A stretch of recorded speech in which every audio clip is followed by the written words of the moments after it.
Dear participants, we now move on to the second technical session of day 4 of the 6-day ATAL-sponsored online faculty development program on advancements in cloud and edge computing, research and industry perspectives. The second session today focuses on a closely related and advanced topic, which is fog computing, which bridges the gap between cloud and edge by enabling efficient data processing, improved latency, and better resource management in distributed environments. It gives me great pleasure to introduce our second resource person for the day, Mr. Hitendra Saxena. He's lead technologist at Ernst & Young. Sir brings with him rich industry experience in cloud, fog, and emerging enterprise technologies. His industry-driven insights will help participants understand the practical implementation and real-world relevance of fog computing architectures. Sir, we are truly honored to have you with us. I kindly invite you to take over the session and share your expertise on fog computing. Thank you. Over to you, sir. Thanks, Parvati. Good evening, everyone, and a very warm welcome to all of you. Thank you for joining today's session. And as I was told, and I can see there is a varied audience available right now from faculty, students across branches. And that makes this session relevant to today's world, basically for computing, right? Let me quickly introduce myself before we start. I am Hitendra Saxena. As mentioned, I am an associate director and a lead technologist in Ernst & Young. In my current role, I act as the global AI security lead in EY and emerging technology security leader in EY GDS as well. Over the last 20 years, I have worked across multiple infrastructure, virtualization, cloud platforms, and the whole suite of distributed platforms and emerging technologies, enabling organizations in secure and scalable architectures. Right. Let me share my screen. And today's session is about, just give me a second.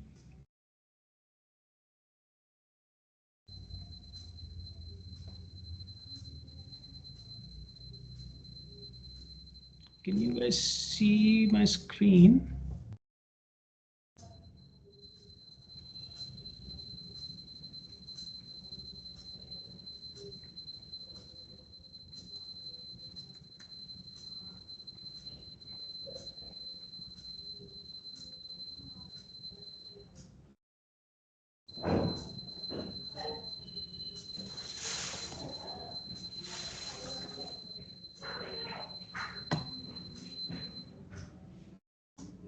My system is restarted. Just give me a second.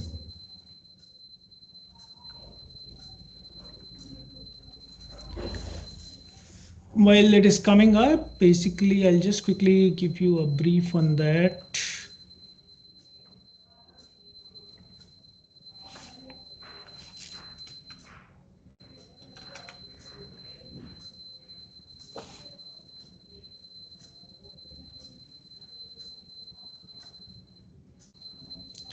Parvati, I'm not able to share the screen. Is the permission out there?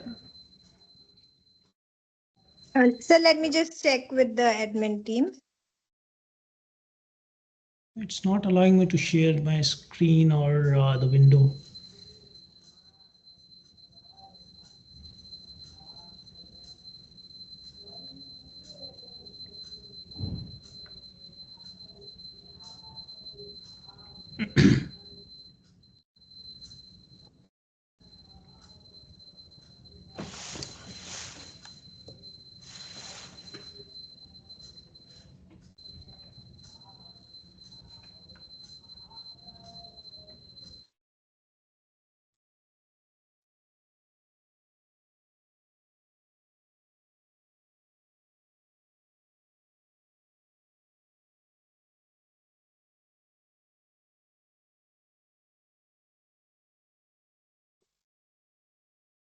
Sir, it is possible with me.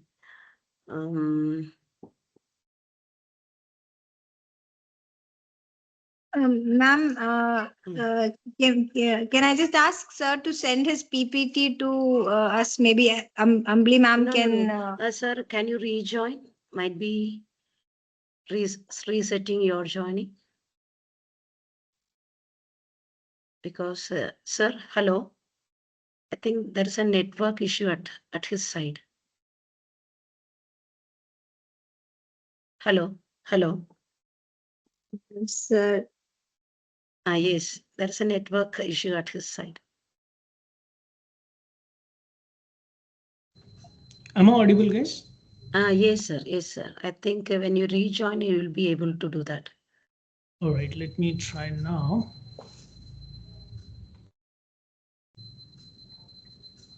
Okay. Hope you are Yes. able to see my screen now.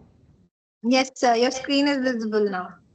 You are able to see the slides. Okay, great. Thank you. All right, sorry, I think that's a technical challenge that we had. But what I was saying is today's session is titled Fog Computing Technologies, Bridging Cloud and Edge for Real-Time Intelligent Systems, right?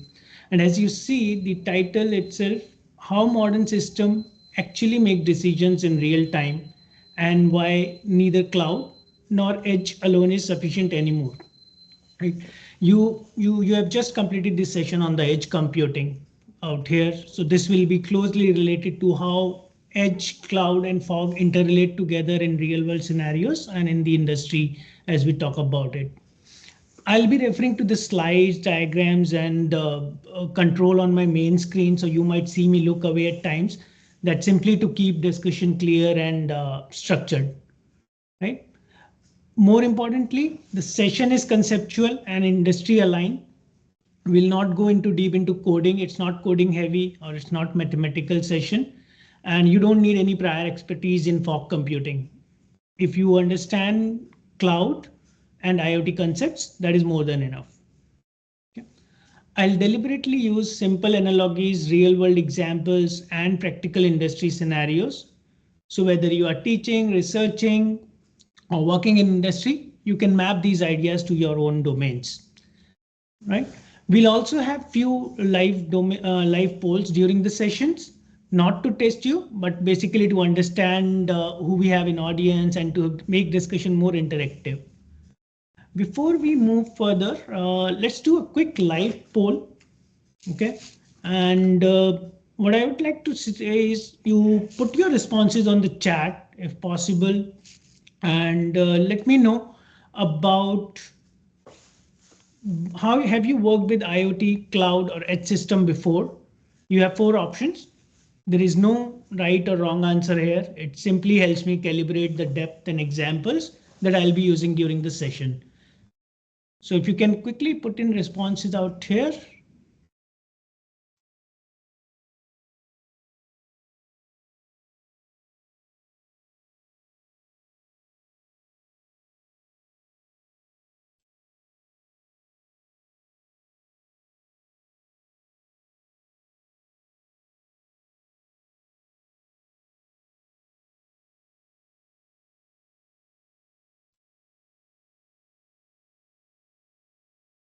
All right, I see few responses coming in, D, academic knowledge, and all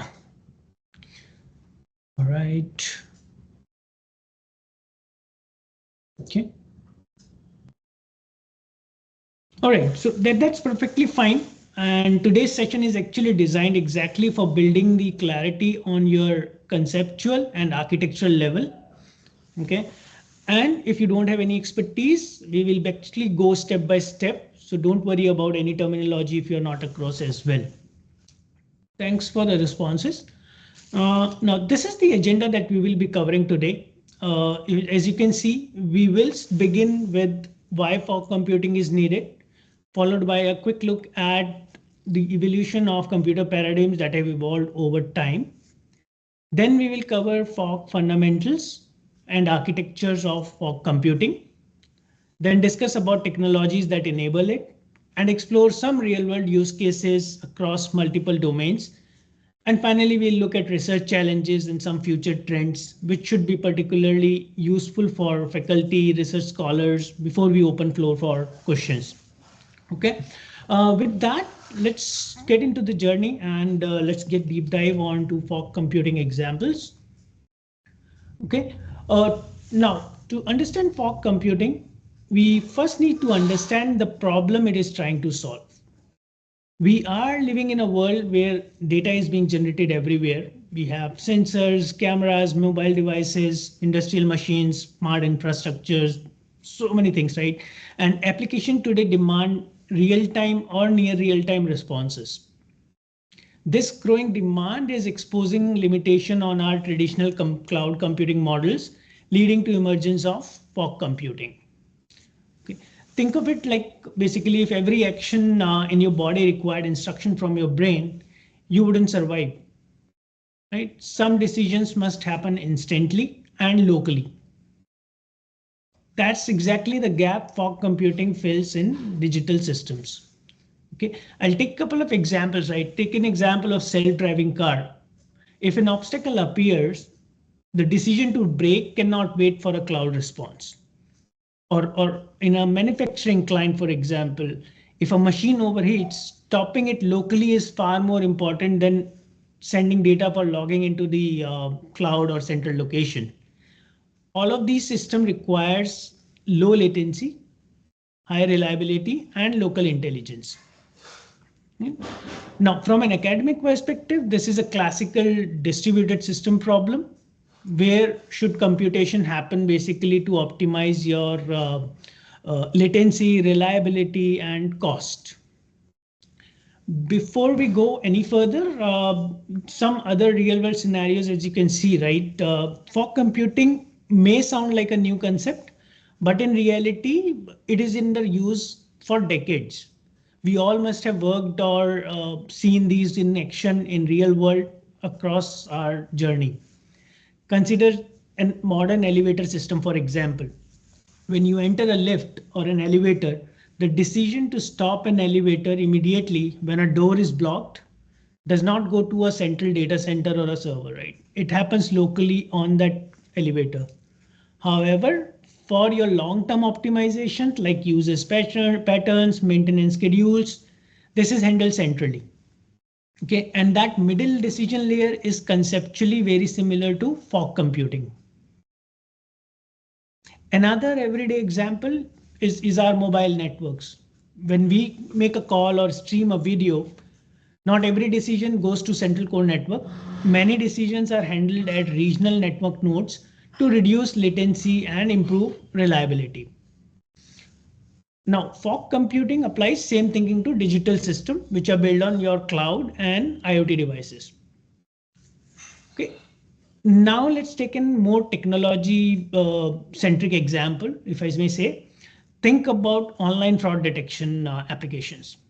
If every transaction had to be analyzed centrally before approval, the system would be extremely slow. Right? Instead, lightweight checks happen close to the transaction, while deeper analysis happens centrally. And fog computing generalizes this idea for large-scale real-time systems. Okay, if I may summarize, right, the key takeaway basically for you is fog computing is not about inventing a new layer for its own sake. It's more about recognizing that some decision must be made close to where event occurs, while other benefit from your centralization. Okay, this perspective is important because it helps us avoid thinking of fog computing as a product or a trend. It's not a product or a tool which you can just add in and plug it in your environment and it happens.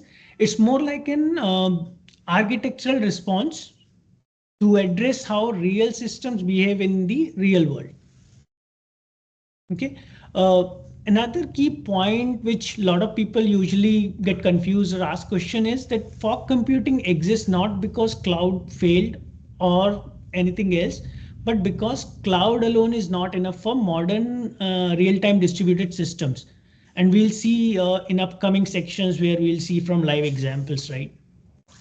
Now, before we talk specifically about fog computing, it is important to go back and see how the computer paradigms have basically evolved over time. Most of you must have already know about these, right? These paradigms has not changed randomly.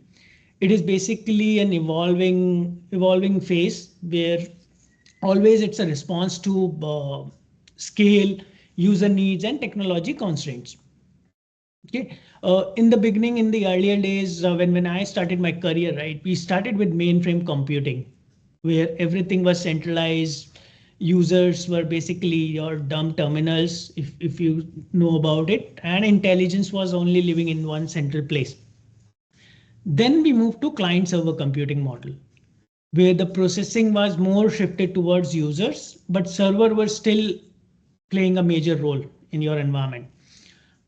Post that, we moved to the cloud computing, which again re-centralized the whole computation platform, but at a very large or a massive scale with key features like your elasticity, global access, and stuff like that. Okay. With IoT coming in, with cyber physical systems and all the real-time applications, we are now seeing another shift towards distributed and near edge computing. Okay. Now, this evolution is not just academic.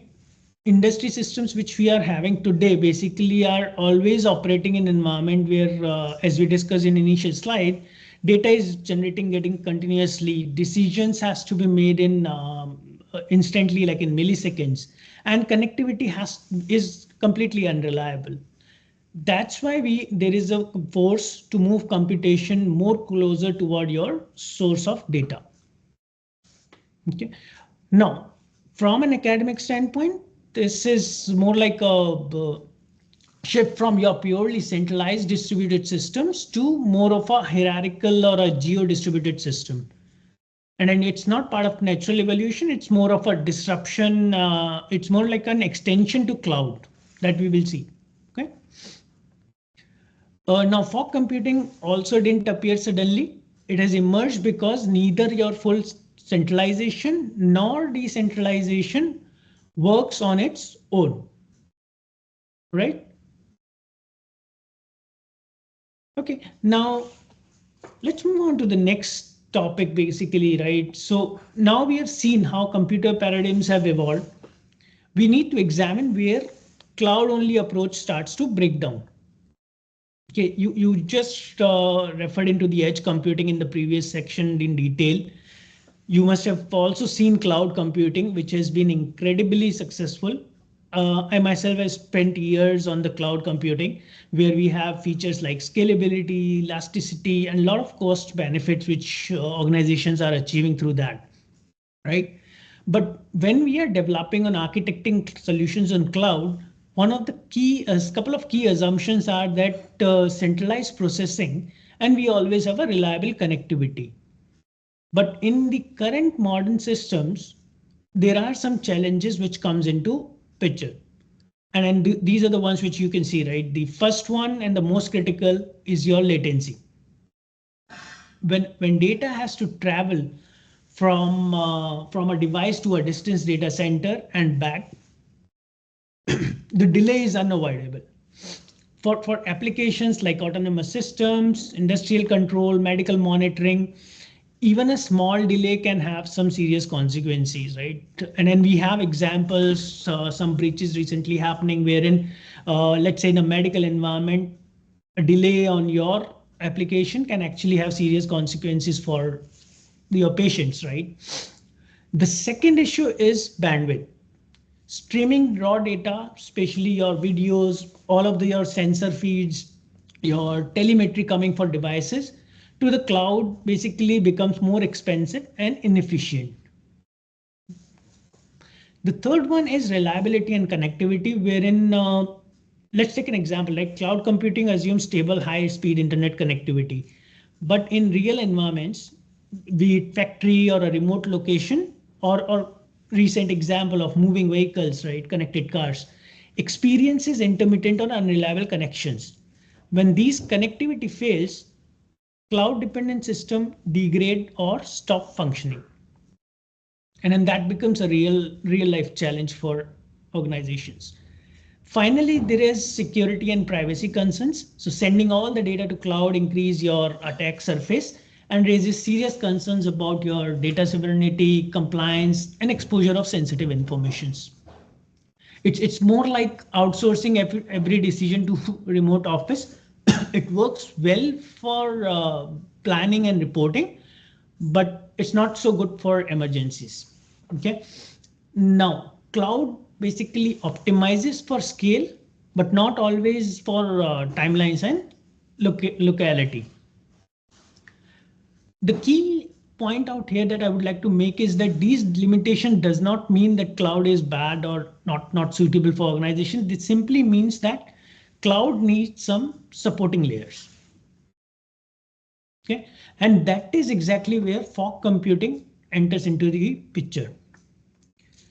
Now, before we jump on, let's do another quick poll. This one is very important on what comes next, basically. So the question is, where should real-time decisions ideally occur? You have 4 options.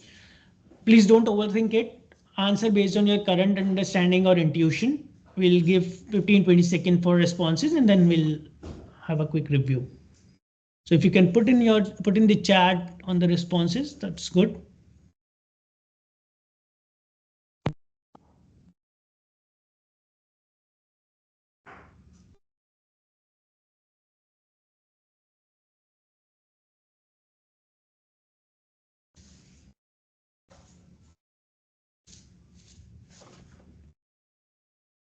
Okay, I don't see the responses coming in. I hope you have access for this, or if possible, you can come unmute and give your responses as well.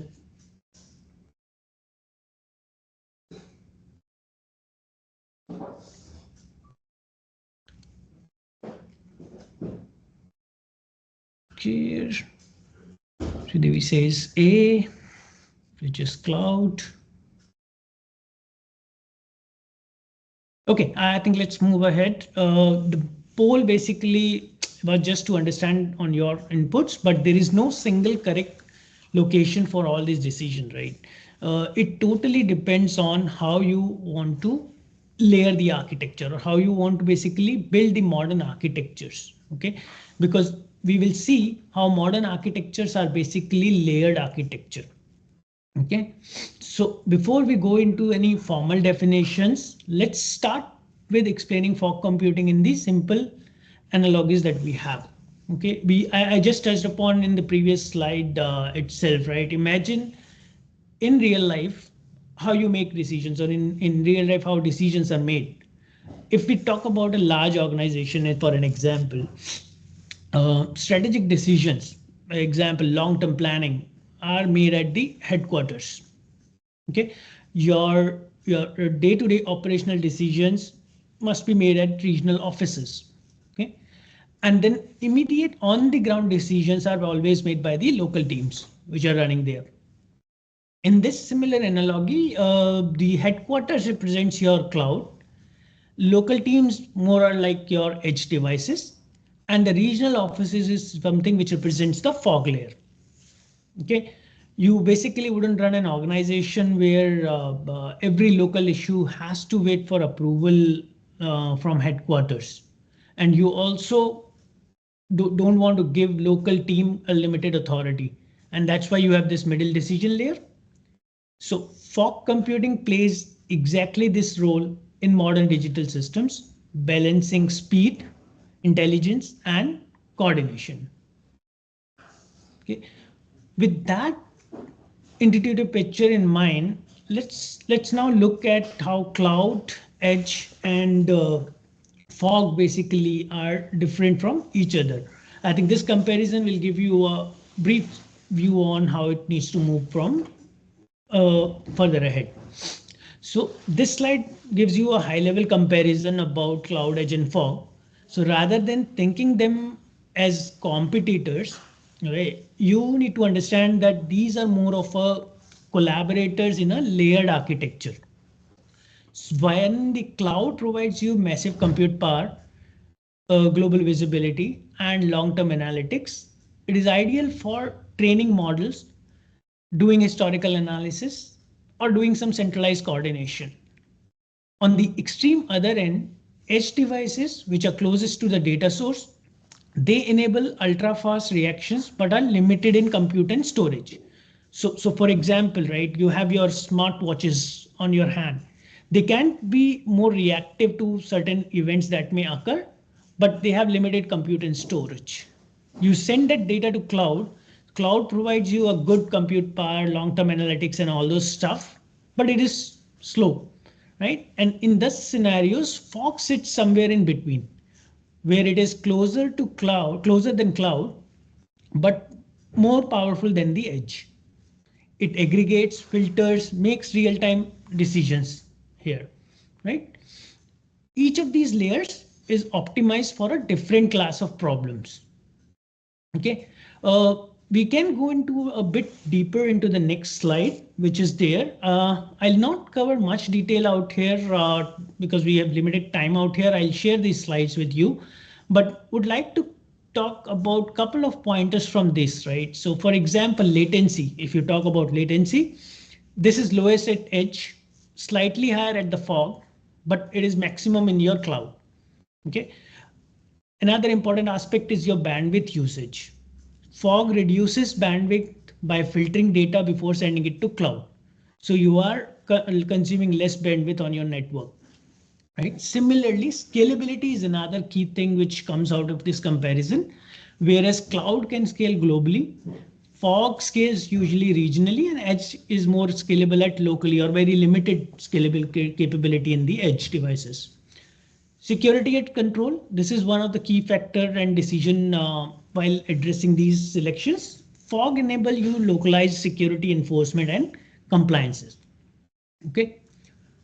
From a system perspective, this is more like a hierarchical distributed model and not a flat or not a centralized kind of a model. Okay. Now that we have compared all these three layers, we are ready to formally define what fog computing really is. And I'll basically let me read through the formal definition, because in this setting, I think it's important that we anchor ourselves with the standard based thinking. So this one is actually coming from NIST and IEEE, and what it says is fog computing is a distributed computing paradigm that extends cloud computing services to the edge of the network, enabling computation, storage, and networking closer to data sources to support latency sensitive, real-time, and context-aware applications. Okay. Now, don't worry if this is too dense. That's normal with all our formal definitions which comes out. Okay. We will break it down in simple terms. So distributed computing paradigm. This tells us that fog computing is not a single technology or product. It is more like an architectural approach that we have covered earlier as well. Okay. Extends cloud services closer to computing services. Fog does not replace cloud. It ideally extends it. So you are basically extending computing power to your edge devices, near to your edge devices, and thus reducing load on the cloud platforms. Closer to data sources, same thing, right? This is one of the key motivation. You are reducing delays, you are reducing unnecessary data movements, and thus providing low latency environments. The last, which brings to the last one, which is latency sensitive and real-time applications. This basically tells us exactly why fog exists in real world. Okay. In simple terms, if I put it into very layman language, fog computing simply means that don't send everything to cloud. Process what matters and where it matters. Fog computing doesn't replace cloud or edge. It basically connects them intelligently. And we will see how the trends are coming in with AI coming into picture on fog computing and edge devices, where a lot of decision making happens automatically between these devices. Okay, fog computing is more about your placement of right computation at right location and at the right time. Okay. All right, now that we have a formal definition of fog computing, let's take a look at the key characteristics of fog computing. By now, I think you must have already got a picture of what key characteristics fog computing comes with. These characteristics help us recognize whether a system truly classifies or qualifies for a fog computing or not, right? Uh, First is low latency, like fog computing is designed for latency sensitive workload. That's the first requirement that you have. So processing happens close enough to data source to enable near real-time responses. If not real-time, it's near real-time responses which it caters. Okay. Second is location awareness. So fog nodes are aware of their physical or network location. This is critical for applications like smart traffic system, industrial automation, where the device and the compute environment must be aware about their location so that the right decision can be made at right time. Okay. Fog computing also follows a hierarchical model. So that's another additional thing that you should be aware about, that edge, fog and cloud all work together in a hierarchical model, which improves the scalability and fault tolerance for your environment. Right? Now, fog architectures are also designed to support moving devices like vehicles, your drones, your wearables, all these things wherein the device itself is on the move. Fog architecture are designed to support those devices. Okay. Another key important characteristic is sensitive data, which cannot be processed locally, basically, and thus you are reducing the exposure and supporting a lot of compliance related activities. In addition to all these listed characteristics, there are few other traits which basically you should be aware about when you're talking about fog computing. One, the fog nodes are basically geographically distributed. Okay, it's not centralized like your cloud data centers. These are distributed across different regions, locations based on your environment and your factory setup, etc. Next is fog systems also understand the context. So it's not only about data that is getting generated. It is not only about data readability and further processing. These systems understand the context as well and then takes a call out of it. Fog also enables analytics at the moment the data is generated, not after the fact. Okay, so taken all of these together, these characteristics make fog computing ideal for your system that are distributed, time sensitive, and context driven. Okay. Now that we know what fog computing actually is, it is also important to understand what it is not. Okay, because a lot of time we have seen that fog computing is often misunderstood, and that's why this slide is very important for us. Let's clearly state what fog computing is not. So it's not a replacement of cloud. Fog computing does not replace cloud computing. Cloud remains essential for your centralized analytics, your global coordination, large scale model trainings, or long-term storage capabilities. Fog complements the cloud. It does not compete with it.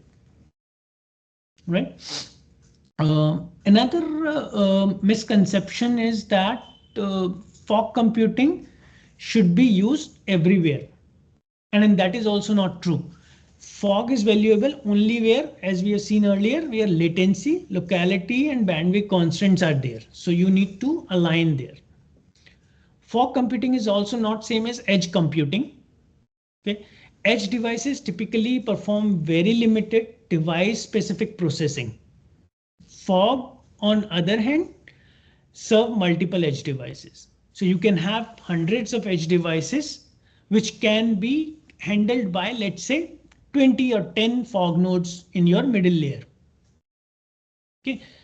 One related misconception that I often hear in fog computing is that it's just a gateway device. So gateways can act as fog nodes, but fog computing itself is an architectural concept and not a single device. Right? Now, finally, fog computing is also not tied to any single vendor or platform. It is more of an architectural paradigm defined by certain standards and principles, not by any products. This is especially important in the academic and research context if we are talking about that. Okay. Now, one key thing that as an architect or as an industrialist you would be understanding is that fog computing is more of a design choice and it's not our default. Okay. Now let's again pause for one more quick check-in, Paul. By now we have discussed about what evolution of cloud computing, cloud limitations, comparison with edge, and a formal definition of fog computing. So based on whatever we have gone through so far, how familiar were you with fog computing as a concept? If you can quickly put in your responses and then we move from there.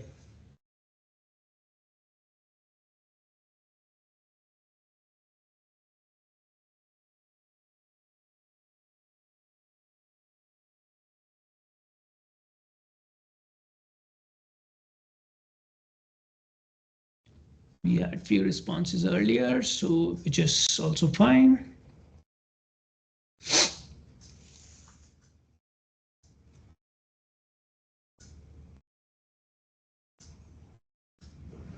Okay, so Jiti says expert. That's great. All right. Hardik says basic. Okay. This is good. So regardless of wherever you have started, right? By end of this session, you should be able to clearly explain like what fog computing is, where it fits, and why it matters. Okay. With that, we will move to the next one, which is basically the architecture. And this is one of the key and the core thing that we should be focusing right now. And very important section. Now, since we have understand both concept and audience comfort level, let's move into how fog computing is actually structured and used in practice. Okay. Now we are going to shift from concept to structure. So fog computing is best understood through its architecture, and if you refer most of the models, structures that are available, basically define it as a three-layer system, which you see in the diagram right now, right? In 2014, Cisco came up with this terminology of fog computing when they were actually working on addressing these challenges, which we discussed about cloud and edge devices. And a lot of Cisco products and the devices that were there at edge, which was handling such computation, they come up with this terminology of fog computing. And this is a three-layer system, as you can see on your screens. Now, at the bottom, we have the edge layer, where all of your data is getting generated. In the middle layer, the fog layer, where near real-time decision happens, which we have been discussing, right? And at the top, the cloud layer, where large-scale analytics and all the coordination occurs. Okay. Now, certain things which are very important to understand in the architecture itself, that these layers are not silos. They basically collaborate with one and each other. The whole idea of having the fog computing architecture is that the intelligence of the system comes from how work is distributed across these layers. So that decision making is something which makes fog computing architecture more relevant into today's modern system, right? If we talk about data flows, right? Data typically flow from your edge devices up to cloud. So it's typically flowing upwards, if you may say, in this diagram, but decisions don't always flow back down from cloud. So that's the key difference you should understand. Many decisions are resolved at the fog or the edge layer itself. Okay. Before we go deeper into individual layers, let me add one more important architectural concept that will help you understand and make sense of fog computing, and the idea which we were discussing about where decisions and control actually live. Okay. In cloud environment, you must have seen, right, that we have a lot of applications have what we call as data plane and control plane. So data plane takes care of whole of your data related aspects, the processing of data, movement of data, and all those stuff. While the control plane is where the orchestration happens, the control comes in, all security guardrails, policies, etc. comes into picture. Okay. The data plane is about fast movement and processing of data, sensor readings, your telemetry devices, your video frames, etc. Okay, and control plane is more about orchestration, deciding what runs where, which is a very critical decision, applying your policies, managing behavior, and so on. In fog computing, this separations becomes extremely important for us. The cloud typically hosts a significant part of control logic, like global policies, your AI model updates, your optimization strategies for your whole infrastructure. The fog layer, however, executes the data plane decisions locally. So basically, it's very close enough to meet real-time constraints. And this is why fog computing is not just about where data flows, it's also about where control decisions are allowed to happen. Okay, before moving ahead, I'll take a pause if any questions so far, and before we jump into details about each layer and architecture. If any questions, feel free to unmute and ask in between, or put it on chat and I'll read and respond in between.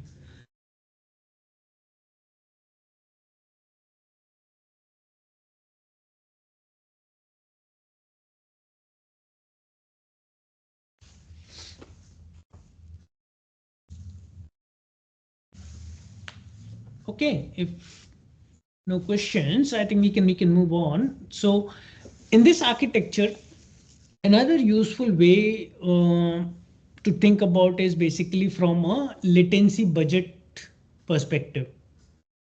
You must have seen, or you might be aware that different application can tolerate different delays.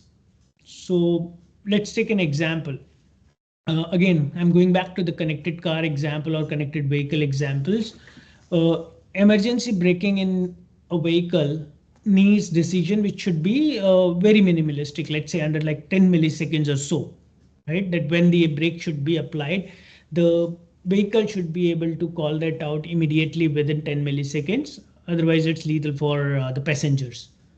Okay. Similarly, industrial safety shutdowns may allow 10 of milliseconds, right? Because it can have some decision-making power at the end.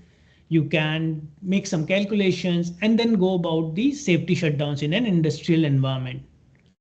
Similarly, in a business analytics environment, you can actually tolerate seconds or even minutes. If your business analysis is delayed by, let's say, 5 minutes or so, it's not business critical. It's not something which will have lethal impact on any human lives, etc. Right?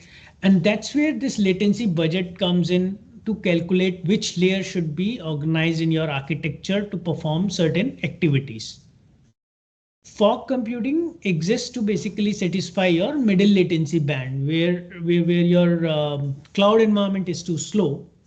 Okay, and your edge alone is not capable enough to handle that. All right, with that, maybe we should get into the individual layers then. Okay, now we are talking here about the very first layer, which is your edge layer, and this is where everything begins. Okay, this is where data is created. It's basically contains of all your sensors, your cameras, machines, medical devices, vehicles, smart meters, and then whatnot. Okay. Edge devices interact directly with your physical world, as you see. Okay, they capture raw data and may perform very basic processing, such as filtering noise or triggering simple actions. Okay, so for example, if you have a health band that you are wearing as your wearable device, right? You can set certain alarms. You might have seen right nowadays people are setting up alarm for their water consumption in throughout the day. When you have completed, let's say, certain exercise or activities in the day, your number of steps, and it just gives you some alarms, etc. So these kind of activities are performed at the edge location to be very easy, right? Now, however, these edge devices are also constrained. They will have usually very limited compute power. The storage is always a challenge. All these small devices will have limited storage capabilities. And similarly, these security capabilities are also limited with these devices. Right? So when you talk about these edge devices, you don't have much control of how the access will be managed, how your data which is being processed locally is being controlled. You don't have access and visibility onto these components as well. This is why the edge computing alone doesn't work enough for a complex system. So your edge is basically fast, but it's not too powerful to handle all these kind of scenarios. Okay. Uh, from a systems perspective, if I may say, right, the edge layer prioritize your responsiveness over complexity. Let's pause briefly and then go a little bit deeper into what we really mean by the edge layer, because edge is also often misunderstood. And in the previous section, you have gone in details on edge computing itself. So not all edge devices are same. That's one thing, right? Some are extremely constrained. So in an factory setup or in an OT environment, if I may say, there are certain sensors which would be very limited and a constrained environment, like a temperature or a pressure sensor, for example, right? It just captures certain parameters and give you that value out from as a data point. Others are like camera or industrial controllers, which are far more capable, but still limited compared to your server devices. Okay. The key point is that edge devices are always specialized. Whether it's one particular sensor or one particular device, they would have one or maximum of two activities to be performed at your edge location and interact with your physical world. They are optimized for interacting with physical world and not running your complex analytics or coordinating with many devices. So taking example of the factory again, right? You have your temperature sensor, you have your pressure sensors. There are devices control sending feeds from your cameras. All of these individually works for one particular purpose, but they cannot interact together. They cannot send data across devices or make references out of it. Right? In a well-designed fog architecture, edge devices will typically do certain specific things, right? One, they will capture raw data for you. They will basically perform basic filtering or certain threshold checks, as same example of temperature sensors, right? You can have that sensor record the data, put a threshold of, let's say, 75 degrees Celsius, and it will basically trigger that and filter the data out. And that immediately triggers a safety action if needed. So these are certain things which edge layer will perform for you. What they usually would not do is any kind of heavy analytics, any kind of cross device correlation, or any kind of long-term learning. Okay, let's take an example for this. A camera at an edge location, it can detect the motion from the camera feed.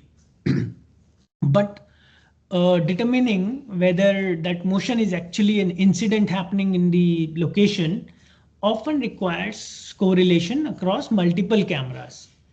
Okay, so you may have 20 cameras put in. One feed coming from one camera doesn't define an incident. But if multiple camera feeds are correlated together and it comes out that there is some event happening at the location, that's what matters for me as an architect or a industrialist out there, and which is where fog comes in. Okay. So with that, we'll move to fog layer itself, which is more like the central layer, right? So if all these edge devices, which we just discussed, are fast but limited, the very next question, obvious question, is where do we place more intelligent processing without going all the way to the cloud? And that's the limitation of cloud that we have discussed earlier, that we cannot send everything directly to cloud. For edge layer has its own limitations, and that's where the fog layer is heart of the fog computing. It sits between your edge and cloud and exists specifically to handle near real-time intelligence. Now, fog nodes are typically gateways, local servers, your telecom edge nodes. It can be your on-prem infrastructure also. They serve multiple edge devices within a local domain.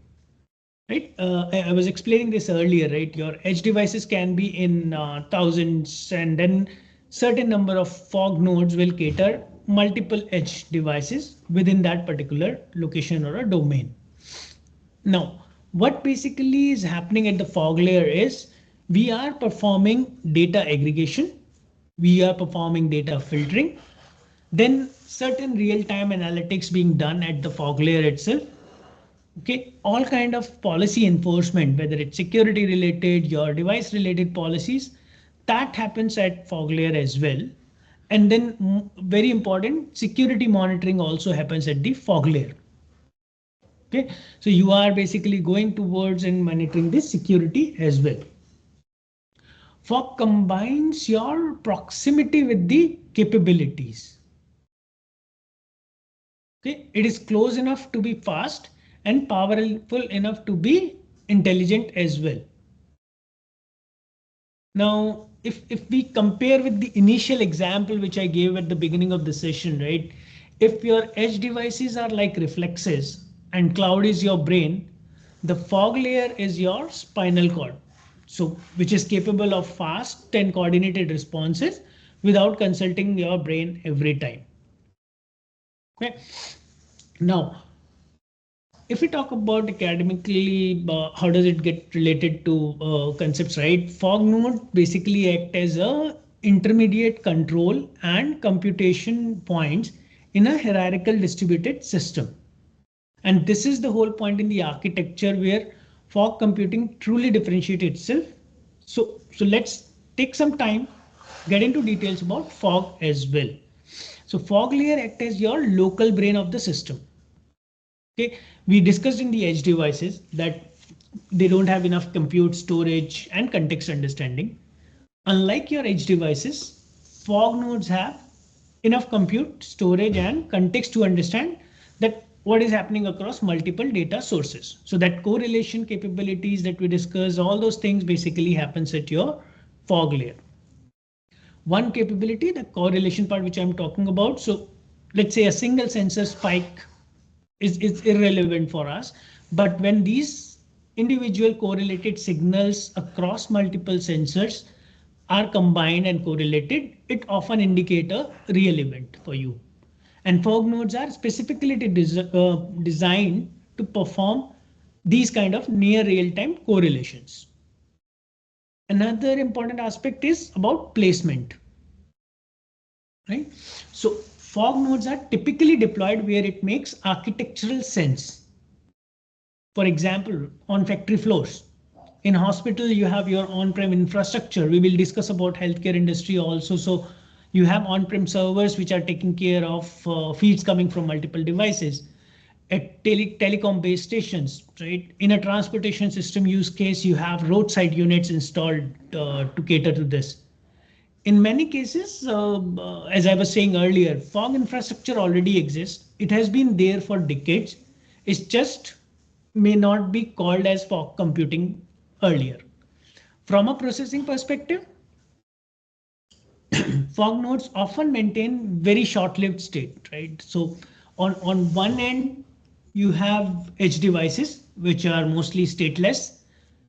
Cloud system maintain long-term states, while fog sits in between, right? So edge devices, you collect the data, you have no state pending. Next time the data comes in, it's all afresh. Fog sits in between and it just remembers enough to make intelligent local decisions coming out of it. Okay.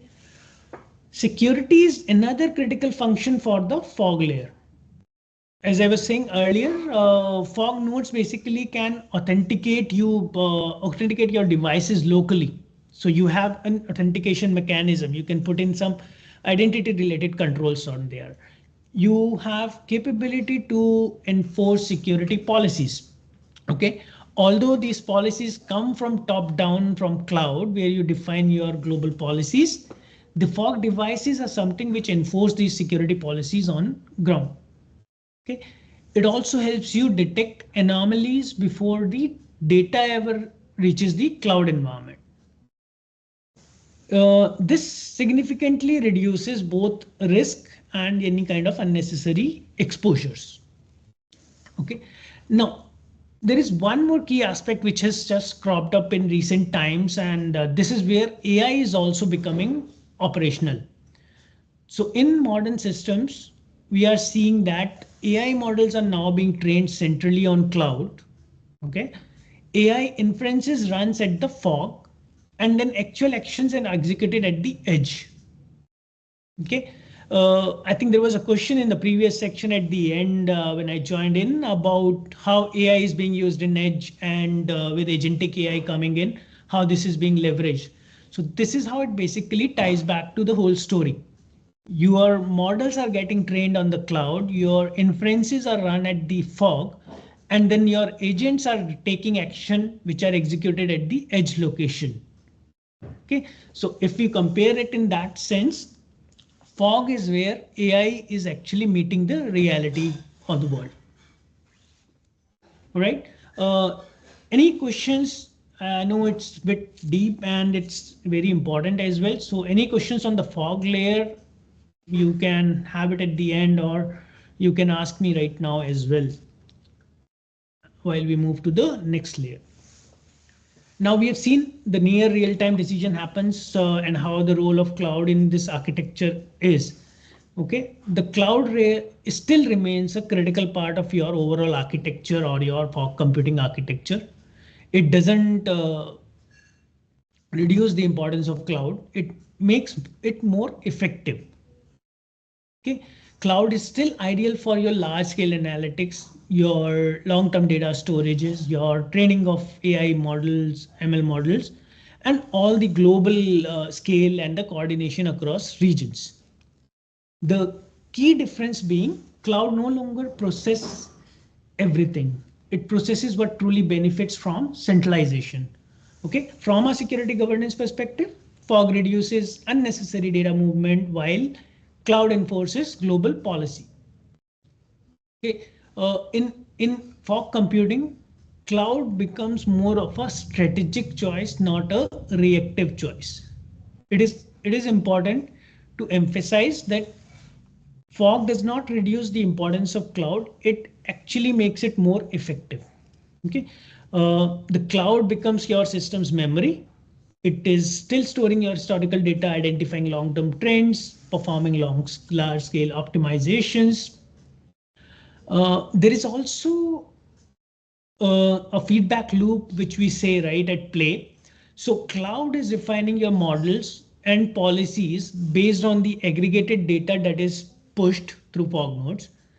These updates are then pushed back down to your fog nodes, and then fog nodes adapts their local behavior accordingly.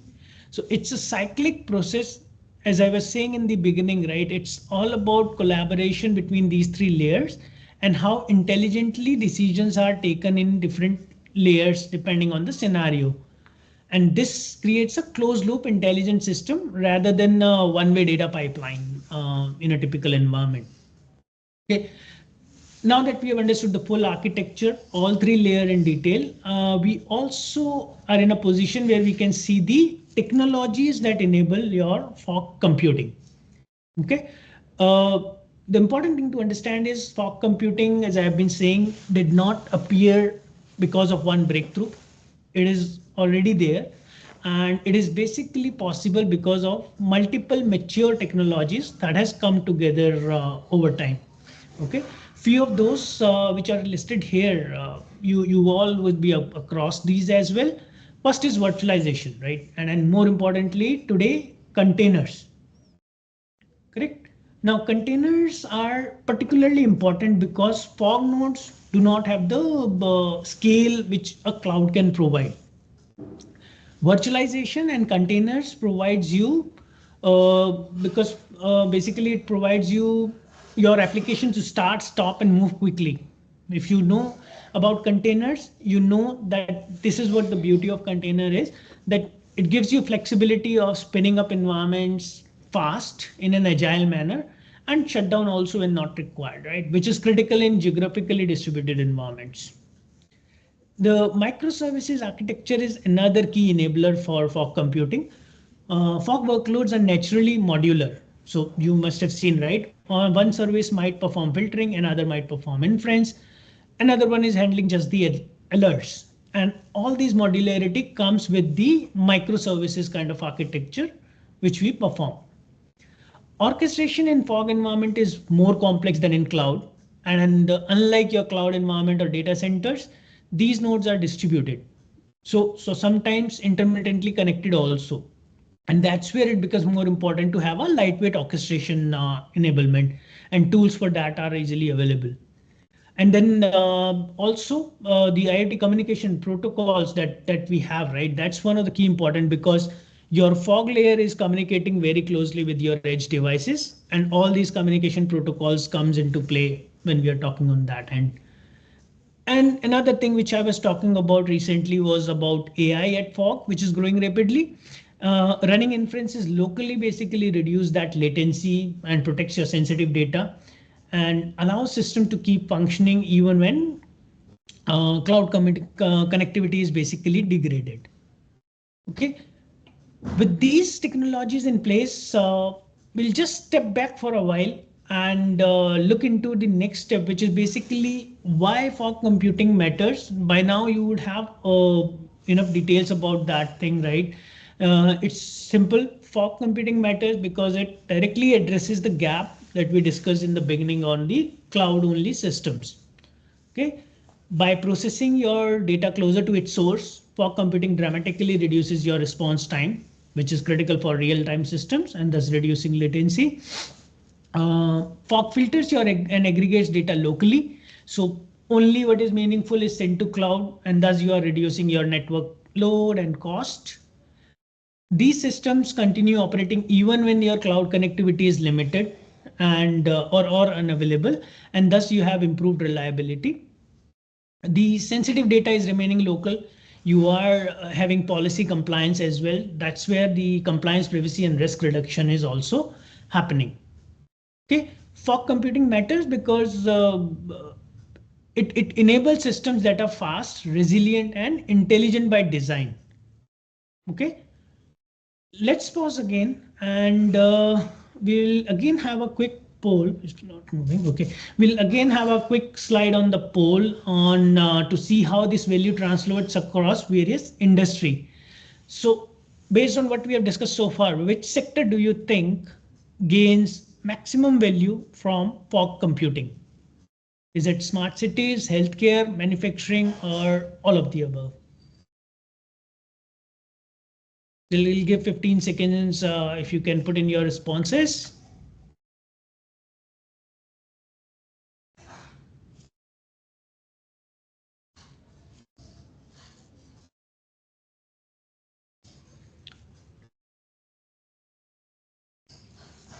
Okay, I think it is not coming up right now, but very simply, if I put it in a simple way, fog computing, yes, Hardik, should be you correct, right? Fog computing is valuable wherever you need to have fast decision making, your data is distributed, and wherever context matters. Okay. Now let's jump into some of the cross-industry relevance that we have just seen in the responses, and Oh, PPT is not available. Is it so? It's visible, sir. Okay. I think someone just pasted that it is visible. It is not visible. Okay. So let's take an example now. So we will move on to the next section, which is more about use cases on how it is being used today in real world. Okay. I am taking the first example of smart cities. I hope most of you know, right? Smart cities are one of the earliest and most visible adopter of fog-like architectures, even if we don't always use the term fog computing explicitly. So let's take traffic management as an example. In large cities, adaptive traffic light process video feeds locally at intersection or regional control centers. They don't stream every video frame to central cloud. Instead, they detect the congestion, accidents, or violations locally and respond immediately. Okay. Studies in intelligent transportation system consistently show that local processing of these devices reduces your response time from seconds to milliseconds, which directly impacts the congestion and the safety in your cities. Okay. If I talk about your public safety systems, okay, video analytics such as object detection or crowd monitoring are increasingly performed at local nodes. So that's one of the key use cases in smart cities as well. Only alerts are summarized. Metadata is sent to central system. Okay, and why fog fit here? Because videos are of high bandwidth. We need real-time responses here, and obviously the privacy and the sensitivity part of it from a security perspective. Academically, this also maps to your research in real-time video analytics, your distributed controls, and geo-distributed systems. Now, smart cities basically don't become smart by collecting more data. They will become smart by deciding faster and closer to problem. And that's where the fog computing is widely used nowadays in the smart city deployments. Okay. Fog nodes are not actually placed at intersection or regional points. It also allows to respond locally while still contributing to data to citywide optimization. All right. Let's move to the next. The next one industry example that I would like to call out is around your healthcare industry. I touched upon it in the earlier section also, but healthcare is where fog computing moves from being just a performance optimization to more of a critical architecture requirement. Okay, let's again take an example of your wearable device that monitor your heart rate, oxygen level, or glucose level. These devices generate continuous streams of data, and in real-time environment or in real deployments, abnormal patterns are basically detected locally in either in your hospital environment or on some local gateways, and then alerts are generated and sent immediately. Healthcare systems globally are moving towards edge or near edge analytics specifically because of this cloud latency, which is unexpectable in an emergency situation. Okay. Now within hospitals, fog nodes are often deployed as on-prem servers that integrate data from multiple devices. So you must have seen in the hospital, like there are multiple monitoring devices in patient's room, which are collecting data. Locally, it is also showing you that values, but it is being collected on some on-prem server or a device, which act as a fog node for you. And this basically ensures that an immediate alert is generated, reducing the network load on with the cloud and better compliance with the data protection regulation. And then that brings me to a very key important point on healthcare industries, because regulations like HIPAA and similar data protection frameworks in healthcare industry strongly discourage any kind of unnecessary data movement, which fog architectures naturally minimizes. Okay, fog computing is enabling the real-time care without exporting your raw patient data. So you are meeting that security. Uh, the next update, just one more thing, right? From a healthcare perspective, another key challenge is also the false positives. So individual reading can fluctuate naturally, but as we discussed about the correlation capability of fog layer, fog nodes help by correlating trends over time before raising any kind of alert. So that's another view where healthcare industries are deploying these fog nodes for review. Okay. Now, the next up is manufacturing environment also, right? Industry 4.0 or manufacturing environments. These are the early adopters of fog computing principles, much way before the term become popular itself. Okay. In all the modern factories, many of machines are instrumented with vibration, temperature, pressure, and acoustic and whatnot, different kind of sensors. Fog nodes on factory floor basically analyze all of this data in real time to detect any kind of anomaly. Industry studies basically show that predictive maintenance can reduce unplanned downtime by 30 to 50%. Okay. We cannot afford production being stopped just because the connectivity to cloud is lost. And that's where fog-enabled systems continue operating autonomously even during network disruptions. Okay.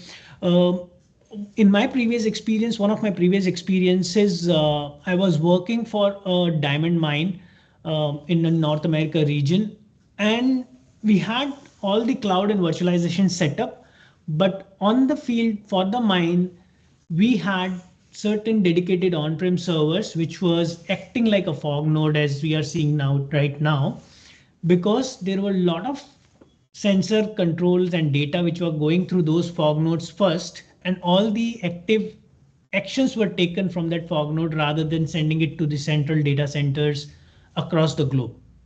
Right. So that's the benefit that is coming out of fog computing. Right. Now, fog computing turns your factory from reactive systems into anticipatory systems. So in this environment, it's more about anticipating the changes and having that cost benefit coming out of it. Okay. The last one for us today is basically the transportation and energy sector. I've been giving examples on transportation, connected vehicles throughout the course itself, right? Connected vehicles generate data related to speed, your braking, your road conditions, etc. In an environment, roadside fog nodes will basically process this data locally to support any kind of collision warnings, traffic coordination, and stuff like that. Now, safety critical vehicular system typically requires responses under 10 milliseconds. We saw that in the latency budget section also, far below what cloud will provide you. Okay, and in case of smart grids, for example, fog nodes monitor local substations and your distribution points.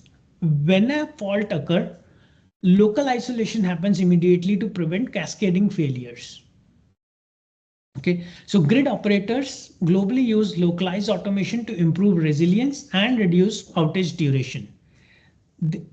Okay, now across transportation and energy, fog computing enables your that local autonomy with global coordination. Okay, in transportation energy, it is supporting your continue to operate safely when disconnected from central control. Okay, so we have seen these 4 use cases, and across use cases we have seen, right, how it enables global coordination, how it provides global autonomy, how it helps you save the cost, and how it basically help you generate security and privacy. Okay.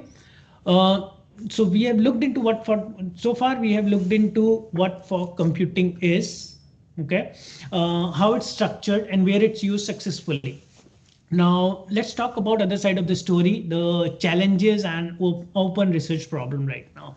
Like any other architectural concept or technology, fog computing also has its own challenges. And before we move into formal research challenges, one thing to note is that fog computing is not a solved problem yet.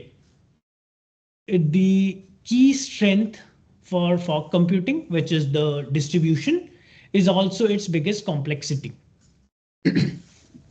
This is precisely what basically make it such a rich area for any kind of academic research and areas to explore further. Fog environments are highly distributed and heterogeneous. So deciding where to run a workload, when to move it, and how to balance load is a trivial problem, non-trivial problem for us right now. Some of the areas that we need to explore is more about defining certain scheduling algorithm, for example, handling the dynamic placement of your resources in fog environment, and making it latency aware orchestration. So in a fog environment, if these problems are solved, I think it will make more sense for wide adoption, right? Uh, Fog nodes are again geographically distributed. That's why it's possible that it's deployed in less controlled environments. Again, I go back to my experience, which I was talking about in the diamond mines. The servers there were still running on, let's say, old NT Windows NT environment due to certain limitations on their applications, right? But if I view from a security lens, it still is not a feasible and a good approach that they were taking.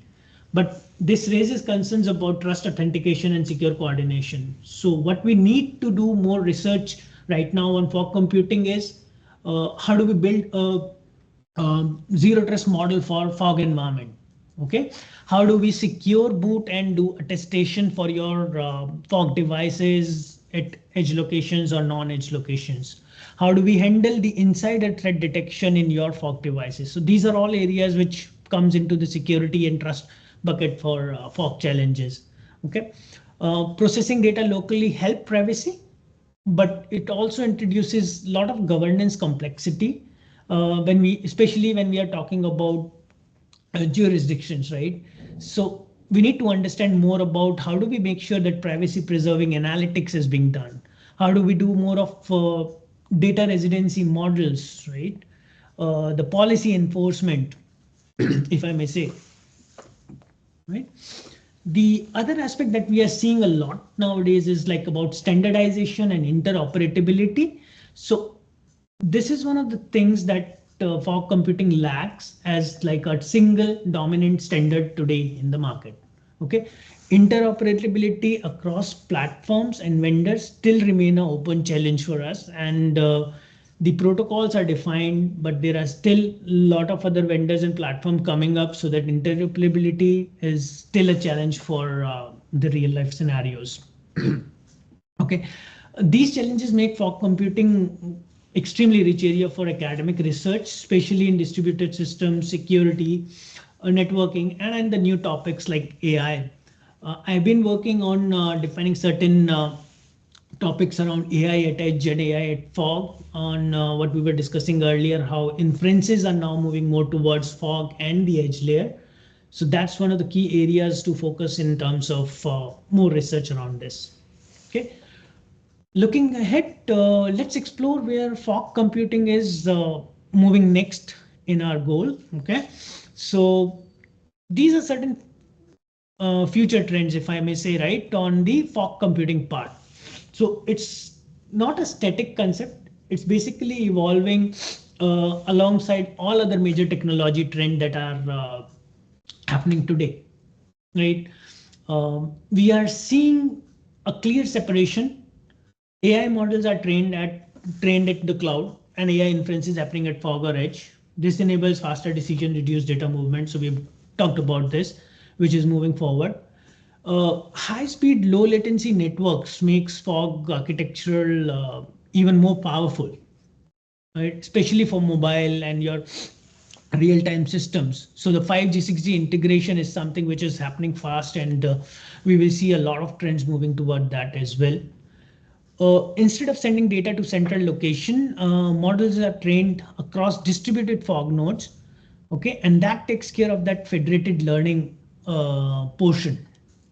Okay, which is again very important from a perspective that a key important research driven trend is this federated learning, right? Fog nodes plays a critical role here. They coordinate learning across multiple edge devices while still preserving your privacy.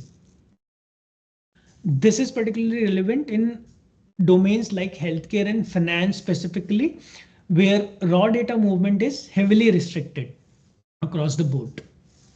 Okay, digital twins and cyber physical systems is very critical. Fog computing is also becoming a key enabler for your digital twins, right? So if we see, digital twins require near real-time synchronization between your physical systems and your digital representations of those systems. Now, cloud alone in these scenarios is often slow. And that's where fog provides that responsiveness that is required to keep digital models aligned with the reality. Okay, looking ahead, systems are expected to operate with greater autonomy. Connectivity failure will lead to system failures, and then these connectivities, automated resiliency is something which is very important as a future scope also. Now, if I summarize this very importantly, right? The future of computing is neither centralized nor decentralized. It is intelligently distributed, and fog computing will be a foundational part for that future. Okay. With that perspective, let's summarize what we have covered today. It's not moving. Okay, and before we close, just stepping back and having a very clear view on why fog computing matters both academically and industrially, right? From an academic perspective, fog computing is bringing your multiple foundational areas, right? Be it distributed systems, your computer networks, your cyber physical system, security, privacy. It's provide you rich material for all your student project, research, PhD works, and many of these challenges which we discussed, scheduling, security, orchestrations, are all open research problems. Okay, from an industry perspective, fog computing is not theoretical; it is already being applied. Is there a question? No.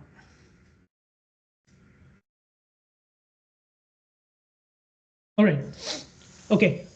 From an industry perspective, as we were discussing, right, industry may not always call it fog computing. We have seen that we have been using fog computing since decades, but the architectural pattern is still widely used, and we may not call it fog computing. One of the critical takeaways would be that fog computing is one of those rare areas where academic research directly informs your industrial practices, and then the industrial challenges feedback into the research in this area. Okay, I think with that, let's quickly. Hello, is there a question? We're just opening up questions.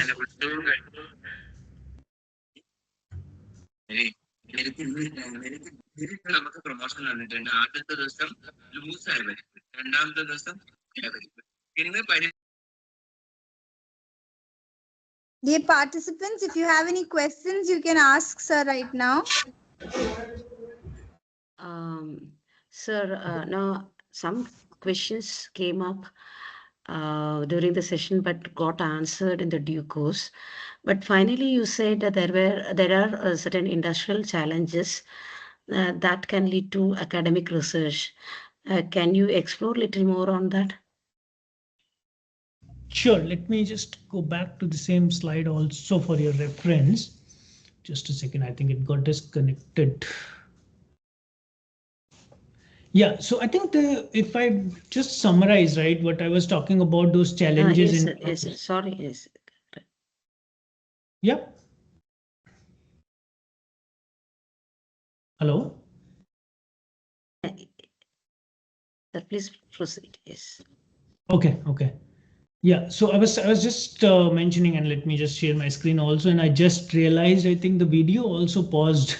I'm not sure for how long, but I think the video was also paused for me. Yeah, so these are the industrial and academic relevance which we were discussing earlier, right? Now, in terms of research topics or the challenges that we were discussing, certain things are there, right? Because this is more like a we were talking about the AI challenges, right? The data privacy and governance. Let's talk about that as the first one, because security becomes critical in these environment. Yeah, this is the one. Okay. Right? Security becomes this. Although we need to understand from a security angle about how do you basically define policy enforcement. I discussed in the earlier section that policies are being generated and defined globally from a cloud perspective, but it is applied into the edge devices through your fog node. But how does policy enforcement applies into individual devices while retaining your privacy is still a big challenge, right? So those data residency model calculation, how do you define your privacy preserving techniques while deploying those policies? That's one of the biggest challenge from a data privacy and governance perspective.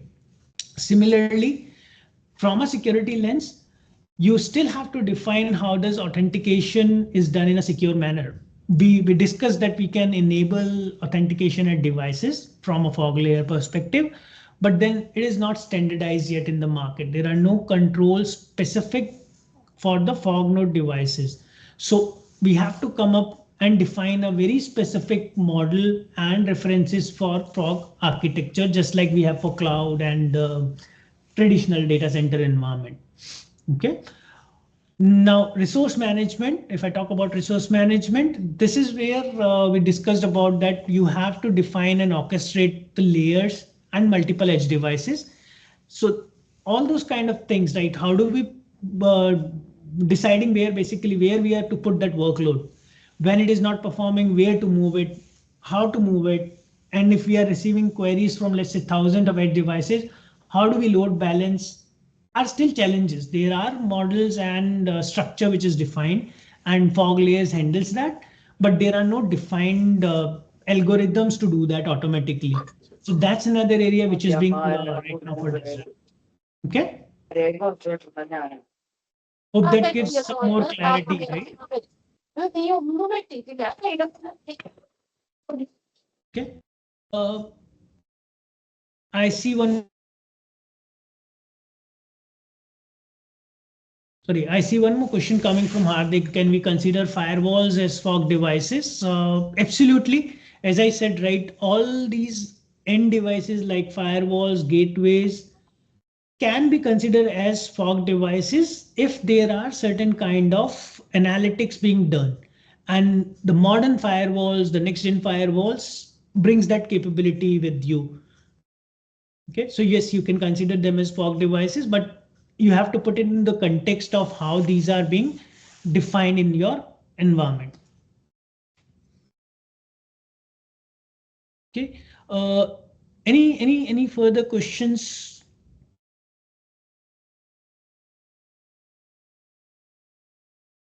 Thank you, sir. And once again, thank you for being with us and generously sharing your expertise and starting from the fundamentals to the industry insights of fog computing. Again, this is possible because Dr. Meenakshi ma'am, she approached Anju in EY, and through her, we got you here. Thank you so much. Yeah. No worries. Thanks a lot. And just if I summarize, right, if there is one key takeaway from you for today is basically that fog computing is not about adding any other layer, but about placing intelligence where it makes most sense, right? And as educators, researchers, practitioners, the real value is around architectural thinking, understanding where decision should happen and why. Right. And I thank all of you once again for your time and participation. I know it's late in the day as well. Truly appreciate the opportunity to be part of this faculty development program. With that, I'll hand it back to the organizing committee, and thanks for all that. Thank you.